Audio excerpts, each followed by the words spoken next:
তুমি কি জানো, এক অহংকারী রাজা একবার নবীকে বন্দী করতে চেয়েছিল, কিন্তু পরিণতিতে কি ঘটেছিল জানো? আল্লাহর কুদরতেই সে নিজেই ধ্বংস হয়ে গিয়েছিল। সে ছিল এক গর্বিত রাজা, নাম নমরুদ। তার শাসন ছিল অন্যায় অত্যাচারে ভরা। একদিন সে শুনল, ইব্রাহিম নামে এক যুবক দাবি করছে, আমার রবই আকাশ ও পৃথিবীর মালিক। রাজা রেগে গেল, বলল, তাকে নিয়ে আসো, আমি দেখাবো কে বেশি শক্তিশালী। কিন্তু যখন নবী ইব্রাহিম আলাইসাল্লাম তার সামনে দাঁড়ালেন, তিনি শান্ত কণ্ঠে বললেন, আমার রব জীবন দেন, মৃত্যু দেন। নমরুদ হাসল, আমিও জীবন দিতে পারি, মৃত্যু দিতে পারি। কিন্তু নবী বললেন, তবে সূর্যকে পশ্চিম থেকে উঠাও, যদি সত্যি এত শক্তি থাকে।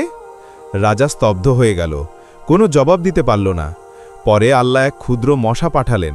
সেটি প্রবেশ করল তার নাকে, আর তার অহংকার মুহূর্তেই মাটিতে মিশে গেল। মনে রাখো, মানুষ যতই শক্তিশালী হোক, আল্লাহর কুদরতের সামনে সে কিছুই নয়।